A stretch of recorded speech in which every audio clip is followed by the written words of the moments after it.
കഴിഞ്ഞ ഏപ്രിലിൽ ഉത്തര അറ്റ്ലാന്റിക് സമുദ്രത്തിലെ ഗ്രീൻലാൻഡിന് മുകളിലൂടെ പറന്ന ഗൾഫ് സ്ട്രീം 3 എന്ന ബിസിനസ് ജെറ്റ് മഞ്ഞുപാളികൾക്കിടയിൽ ഒരു വിചിത്രമായ ഘടന കണ്ടെത്തിയിരുന്നു. എന്നാൽ ഇതെന്താണെന്ന് മനസ്സിലാക്കാൻ നാസ നടത്തിയ പഠനങ്ങൾ ഒടുവിൽ ഫലം കണ്ടു. ഇതേയിടത്ത് മഞ്ഞുപാളികൾക്കിടയിൽ എന്തോ ഉണ്ടെന്ന സൂചന മുൻപും നിരവധി വിമാനങ്ങൾക്ക് ലഭിച്ചതാണ്. പക്ഷെ ഇപ്പോഴാണ് മറഞ്ഞിരിക്കുന്ന സത്യം വെളിപ്പെട്ടത്. വർഷങ്ങളായി ഉറഞ്ഞുകിടക്കുന്ന മഞ്ഞുപാളികൾ ഉരുകുമ്പോൾ അവയ്ക്കിടയിൽ കാലങ്ങളായി ശേഷിക്കുന്ന പലതും പുറത്തു വന്നെന്ന് വരാം. പെർമഫ്രോസ്റ്റുകൾക്കിടയിൽ ഇന്നും അവശേഷിക്കുന്ന മാരക വൈറസുകളെ ലോകം ഭയത്തോടെയാണ് നോക്കിക്കാണുന്നത്. എന്നാൽ നാസയുടെ പഠനത്തിൽ കണ്ടെത്തിയ പുതിയ വെളിപ്പെടുത്തൽ US-ന്റെ ഒരു സൈനിക താവളം തന്നെ പുറത്തെടുത്തിരിക്കുന്നു. വടക്കൻ ഗ്രീൻലാൻഡിന് മുകളിലൂടെ സഞ്ചരിച്ചുകൊണ്ടിരുന്ന ഗൾഫ് സ്ട്രീം 3യുടെ റഡാറിൽ ആകസ്മികമായി ചില വിവരങ്ങൾ പതിഞ്ഞതോടെയാണ് സംഭവം നാസ പഠനവിധേയമാക്കിയത്. ഗ്രീൻലാൻഡിലെ മഞ്ഞുപാളികൾക്ക് താഴെയുള്ളത് 1959 നിർമ്മിച്ച US സൈനിക താവളമായിരുന്നു. ക്യാമ്പ് സെഞ്ചുറി എന്നറിയപ്പെട്ടിരുന്ന ഇത് ആർട്ടിക് മേഖലയിൽ നിന്നുള്ള ആണവ മിസൈലുകൾ വിന്യസിക്കാനുള്ള ഒരു പരീക്ഷണ കേന്ദ്രമായി പ്രവർത്തിച്ചിട്ടുണ്ട്.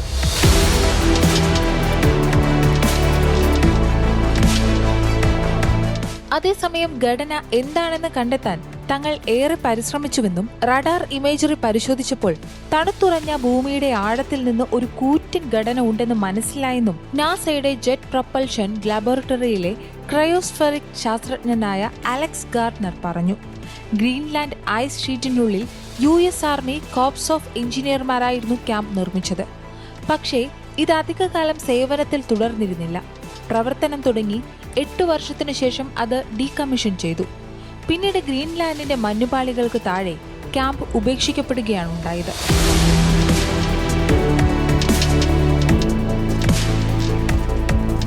ഇതിനുള്ളിൽ തുരങ്കങ്ങളുടെ ഒരു ശൃംഖല തന്നെയുണ്ടെന്നാണ് ഗവേഷണ സംഘം വെളിപ്പെടുത്തിയിരിക്കുന്നത്. ഏകദേശം 100 അടിയോളം താഴ്ചയിലാണ് ഈ സൈനിക ക്യാമ്പിന്റെ അവശിഷ്ടങ്ങൾ ഇപ്പോഴും ശേഷിക്കുന്നത്. അതിനാൽ തന്നെ ഭൂമിയുടെ പാളികൾക്കുള്ളിലേക്ക് കടന്നു ചെല്ലാൻ കഴിയുന്നത്ര സാങ്കേതിക മികവുള്ള റഡാർ തന്നെ പഠനത്തിന് വേണ്ടിവന്നു. ബഹിരാകാശ ഏജൻസിയുടെ uninhabited aerial vehicle synthetic aperture radar ആണ് ദൗത്യത്തിൽ ഉപയോഗപ്പെടുത്തിയത്.